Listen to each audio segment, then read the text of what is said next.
around 28-29% of the written mains exam marks are directly from the optional papers.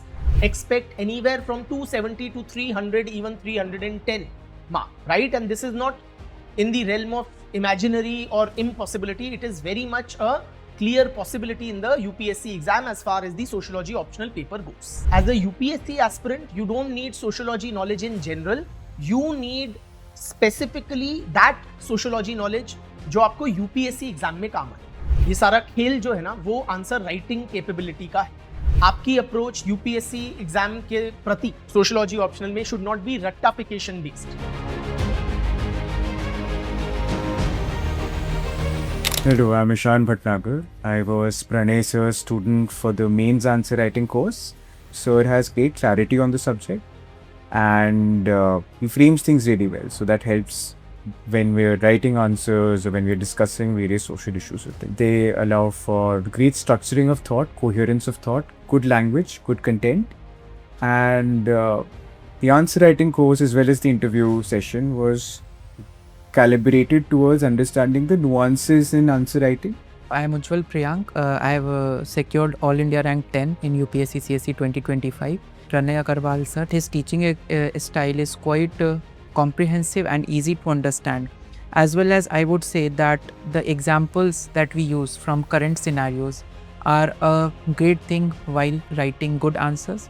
The notes, I found it to be quite comprehensive and they were quite detailed. He has a quite depth in sociological knowledge and he tries to explain things in a very simple and easy manner so that it is not difficult for a beginner to learn.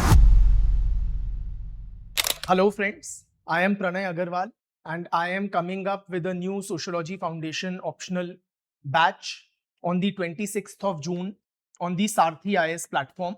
So 26th जून को मैं नया batch अपना sociology optional का launch कर रहा हूं और जो हमारी कॉन्वर्सेशंस हैं, डिस्कशंस हैं वो हिंदी इंग्लिश समवॉट मिक्स में होंगी with a predominance of English and जो नोट्स हैं वो आपको इंग्लिश में प्रोवाइड किए जाएंगे.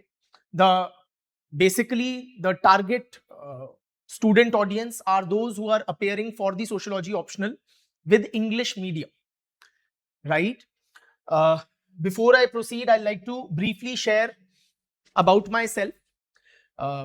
Like I said, my name is Pranay Agarwal and I have been teaching sociology optional to UPSC aspirants for last more than 15 years now. During this long period, I have had the good fortune of mentoring some of the several successful candidates in the civil service exam. This include इस साल जो rank 5 आए थे, Ishan Bhatnagar. This includes पहले भी बहुत सारे ranks आ चुके हैं, जैसे मेधा करके हैं, उनका रैंक 13 था, रैंक 50 था, चांदना जानवी का, several other students. I have had the good Fortune. Of course मेहनत बच्चों की थी, बट जहाँ पे उनके सोशियोलॉजी प्रिपेयर्डनेस में मेरा एक डेफिनेटिव आई कैन से एक कॉन्ट्रीब्यूशन रहा है.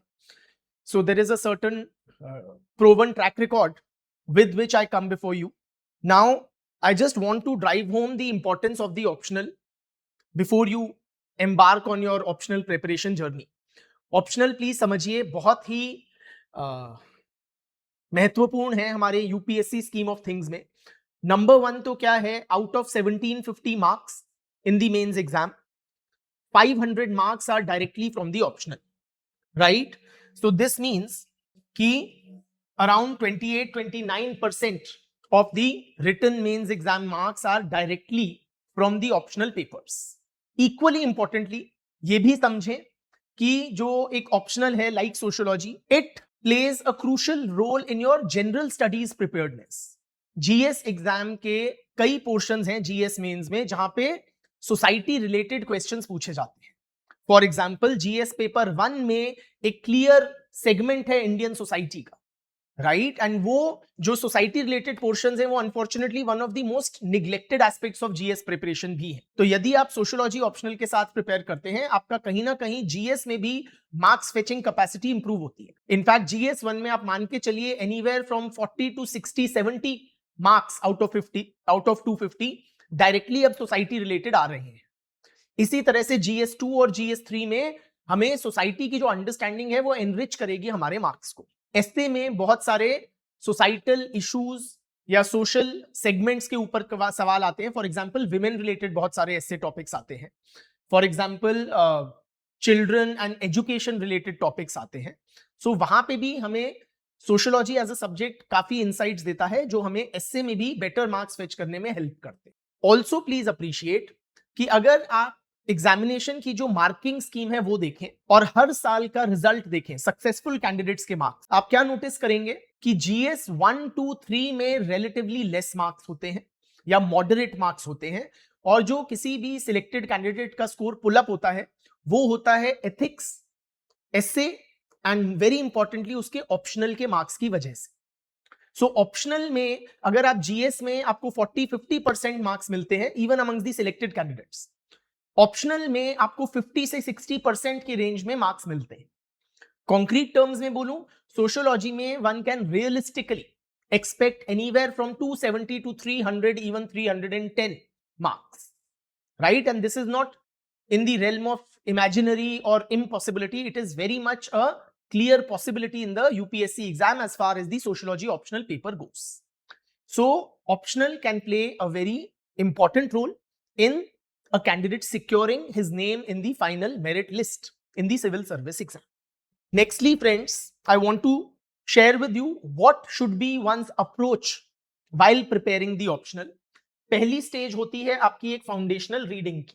फाउंडेशनल रीडिंग मतलब जब आप फ्रॉम स्क्रैच बेसिक्स डेवलप कर रहे हो, इस स्टेज में आपको फोकस करना है कि आप कॉन्सेप्ट्स को समझें, आपको कंसेप्चुअल क्लैरिटी डेवलप हो, and that you become acquainted with the language of the subject.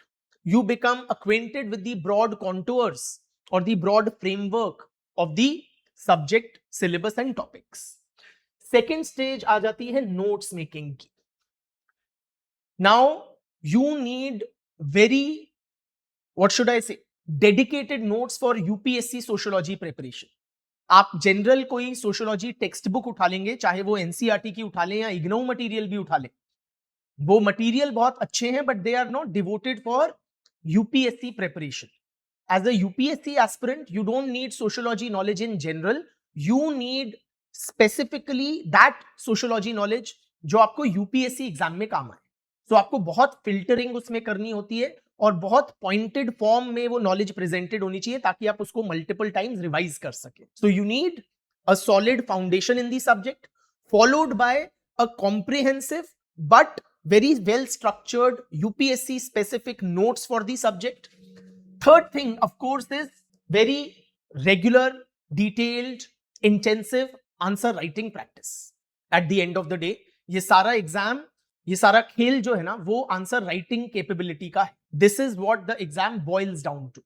ये अगर आपको बहुत कुछ पता है पर अगर आप उसको लिखित रूप से बयान नहीं कर पा रहे हैं, एक्सप्रेस नहीं कर पा रहे हैं, तो as far as the UPSC exam goes वो नॉलेज व्यर्थ है. टू एंश्योर आपकी नॉलेज व्यर्थ ना जाए, you have to ensure that you are able to write answers, right? So that requires a lot of answer writing practice so that you can cultivate UPSC style of writing answers and fetching marks. चौथी चीज आ जाती है revision करना.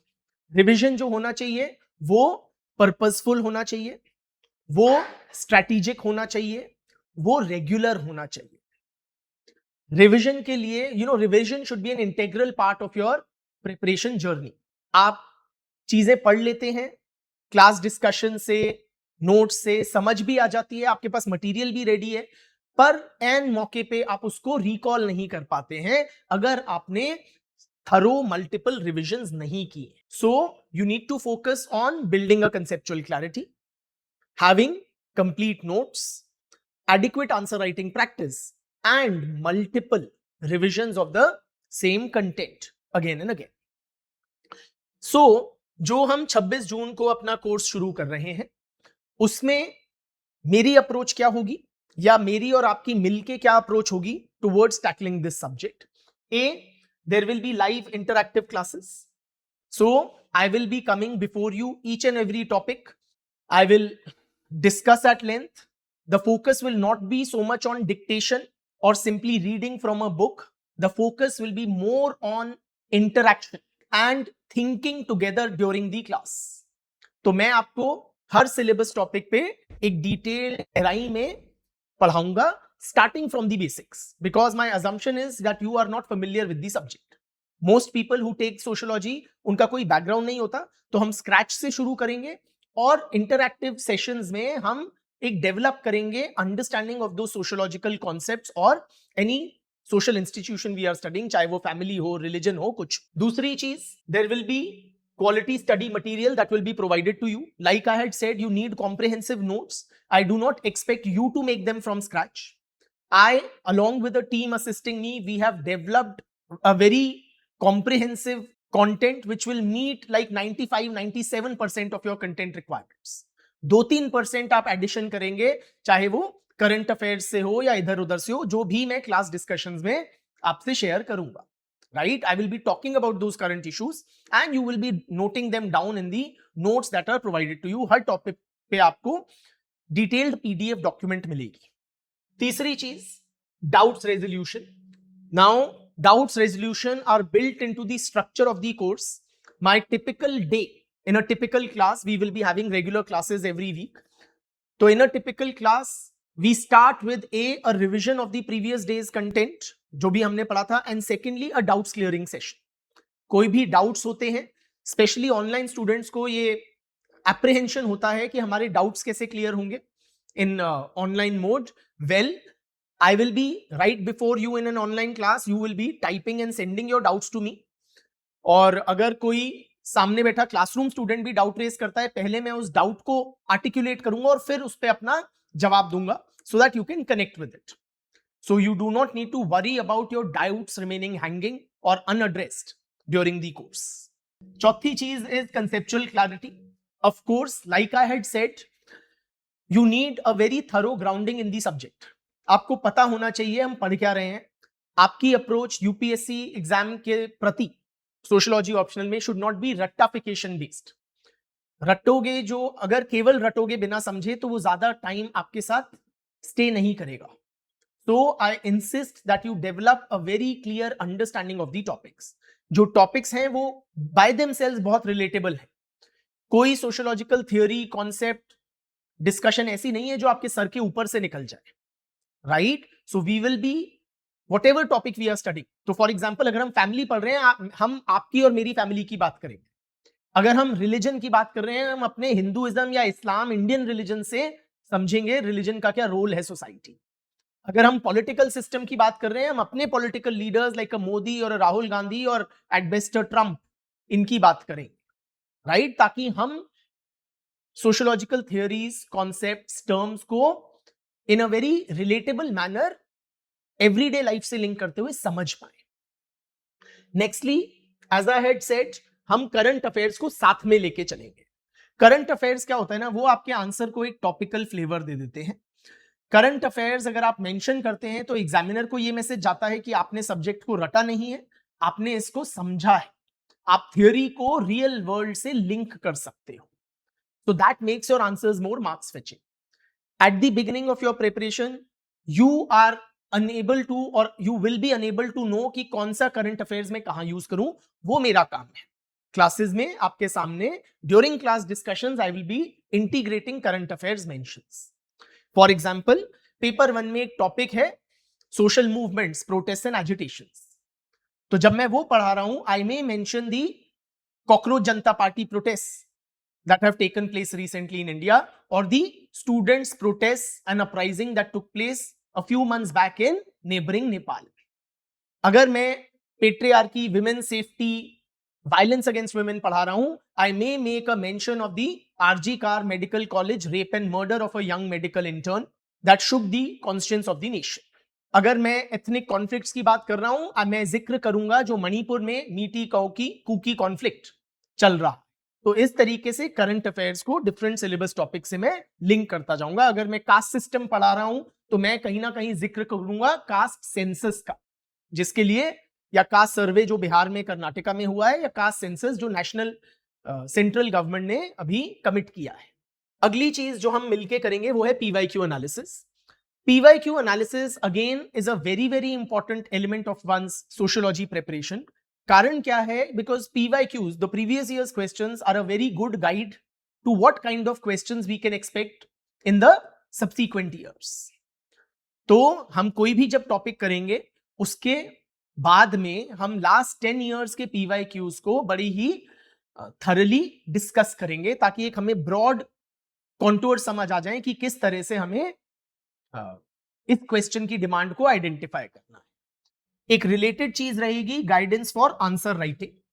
Answer writing, which is an extremely important part of UPSC preparation, I will be sharing with you important directions about how to go about writing sociological answers so that you can fetch maximum marks.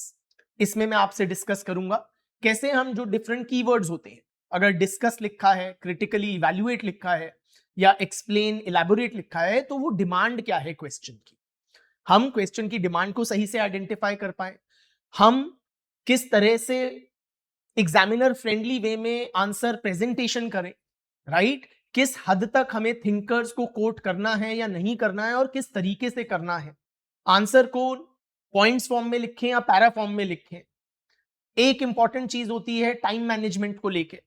Initially बच्चों को time ज्यादा लगता है एक answer लिखते हुए, चाहे किसी भी सब्जेक्ट में हो, तो उसको हम रिड्यूस कैसे करें, ये various aspects of answer writing we will be together trying to tackle through detailed discussion.